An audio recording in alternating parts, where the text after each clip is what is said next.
हो पहली सरकार, सुन रहे हो पहली सरकार। एक वोट पर एक वोट पर एक वोट पर। हिंदुस्तान के क्रांतिकारी आंदोलन की शुरुआत देश के दिल यानी कि दिल्ली से हो चुकी है। ये क्रांतिकारी आंदोलन अपने आप में बेहद अलग है। बिना किसी राजनीति से प्रेरित इस आंदोलन में सिर्फ और सिर्फ आम जनमानस से जुड़े सबसे जरूरी और मूलभूत मुद्दे को उठाया जा रहा है। जी हाँ, हम बात कर रहे हैं आम जनमानस की आर्थिक से जुड़े विषय रोजगार की। यह हिंदुस्तान का पहला ऐसा आंदोलन होने जा रहा है जिसमें सिर्फ प्रत्येक भारतीय नागरिक के लिए वोट के बदले रोजगार की मांग की जा रही है। इस आंदोलन का नेतृत्व कर रहे सोशल एक्टिविस्ट प्रवीण काशी, जो कि बनारस के रहने वाले हैं और देश भर में उपजे कई प्रकार के सामाजिक और ज्वलंत मुद्दों पर कई बार अग्रणी भूमिका निभा चुके हैं। बात की जाए कोरोना काल में घर लौट रहे मजदूरों के लिए बसों और ट्रेनों की व्यवस्था करवाने की, या फिर एम्स ऋषिकेश द्वारा इलाज में बढ़ाई गई 15 गुना दरों के फैसलों को वापस करवाने की, जनहित के जुड़े हर मामले में ये सोशल एक्टिविस्ट शासन प्रशासन से लोहा लेता रहा है। इसी क्रम में कई सालों के अथक प्रयासों के बाद अब सोशल एक्टिविस्ट प्रवीण काशी देश में लगातार बढ़ रही बेरोजगारी के खिलाफ एक नए आंदोलन को खड़ा कर रहे हैं।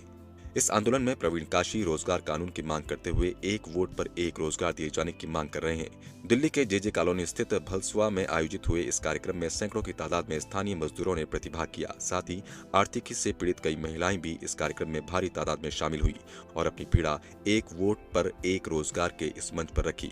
मुख्य अतिथि के रूप में इस कार्यक्रम में जाने माने वरिष्ठ अर्थशास्त्री प्रोफेसर अरुण कुमार शामिल हुए। उन्होंने कार्यक्रम में जनमानस को संबोधित करते हुए कहा कि अगर सरकार चाहे तो रोजगार कानून बनाने में कोई समस्या नहीं है, बस जरूरत है कि सरकार ने जैसे शिक्षा का कानून, राशन का कानून, सूचना का अधिकार जैसे कानून बनाए हैं तो सरकार रोजगार कानून को भी अमली जामा पहना सकती है, मगर जरूरत है सरकार की दृढ़ इच्छा शक्ति की। इसके लिए आम जनमानस को आगे आकर आंदोलन कर सरकार को जगाना होगा। एक वोट पर एक रोजगार एक ऐसा ही आंदोलन है जिसमें रोजगार कानून की मांग हेतु सभी को आगे आना होगा। एक वोट पर एक रोजगार के इस आंदोलन के शुरुआती कार्यक्रम में सोशल एक्टिविस्ट प्रवीण काशी द्वारा तमाम राजनीतिक दलों के लोगों को आमंत्रित किया गया था, लेकिन भाजपा और आम आदमी पार्टी की तरफ से कोई भी इस कार्यक्रम में शामिल नहीं हुआ।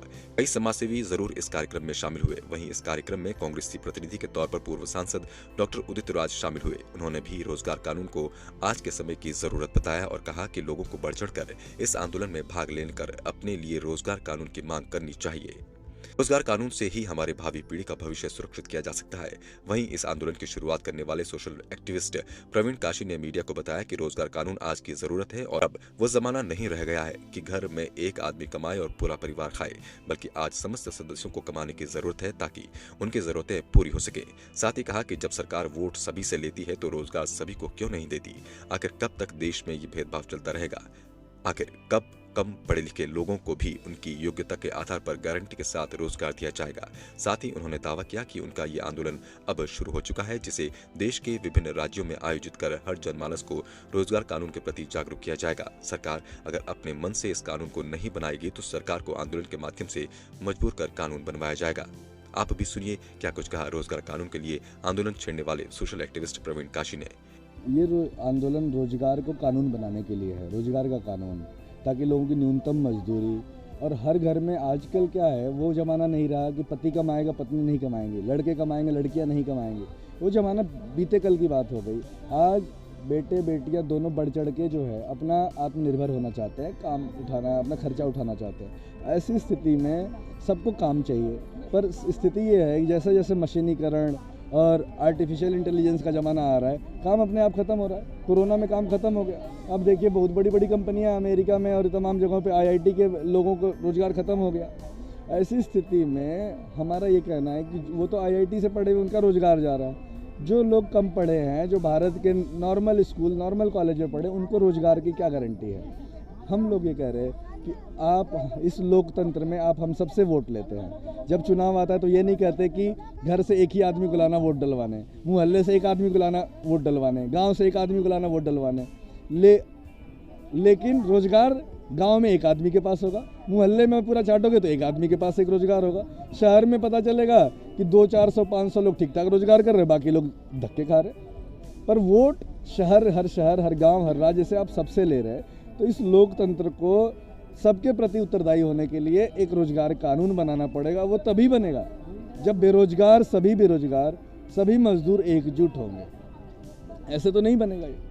ऐसी स्थिति में हम लोग ये कह रहे हैं कि पूरे देश में जितने बेरोजगार हैं वो एकजुट हो जाए और इसको कानून बनवाएं, ठीक है। और ये कानून बन जाएगा तो रोजगार कार्यालय खुलेगा हर मोहल्ले में, हर गांव में, जहाँ पे किसी को मान लीजिए प्लम्बर का काम आता है, किसी को मैकेनिक का काम आता है, चिनाई का काम आता है, मोबाइल मैकेनिक है, जिसको जो काम आता है, घास काटने का काम आता है, वो वहाँ पे दर्ज कराए मुझे ये काम आता है और मुझे इस काम के बदले में मुझे काम चाहिए, ये जानता हूँ मुझे ये काम चाहिए। और ये तभी पॉसिबल है जब कानून बनेगा। आज तो हम बेरोजगार हैं, हम शिकायत कहाँ दर्ज करने जाएंगे, हम बेरोजगार हैं। आज जो अगर न्यूनतम मजदूरी नहीं मिलेगी, हम शिकायत दर्ज कौन से ऑफिस में करने जाएंगे, नहीं है, क्योंकि कानून ही नहीं है, आप FIR नहीं करा सकते।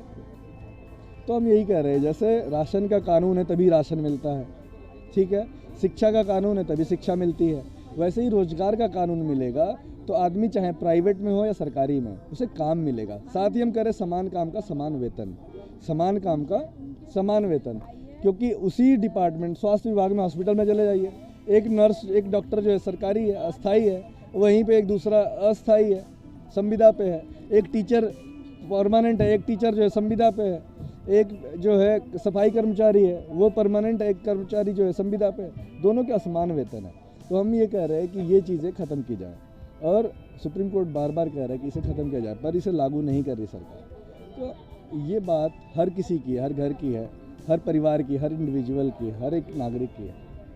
हम लोग ये कानून बनाने की एक शुरुआत की है। ये एक पहली सभा थी जिसमें भलसवा में मज़दूर महिलाएं, मज़दूर नौजवान, मज़दूर और बेरोजगार लोग जो इकट्ठे हुए और यहाँ से ये दीपक जलाया गया है, क्योंकि यहाँ पे देश भर के, बिहार के मज़दूर, बंगाल के मज़दूर, उड़ीसा का आदमी, मध्य प्रदेश का आदमी, राजस्थान का आदमी, हर जगह का लोग मिलेगा यहाँ पे। ये एक मिनी हिंदुस्तान है, मज़दूरों का मिनी हिंदुस्तान, ठीक है। तो यहाँ से बात जो है पूरे दिल्ली के मज़दूरों में हम लोग लेके जाएंगे और ये कानून और न्यूनतम मजदूरी दिलाने की हम बात करेंगे। तो ये हमारा अभियान है जिसको कि हम चाहते हैं कि ये 24 आने से पहले ये पूरे देशव्यापी आंदोलन में परिवर्तित हो जाए।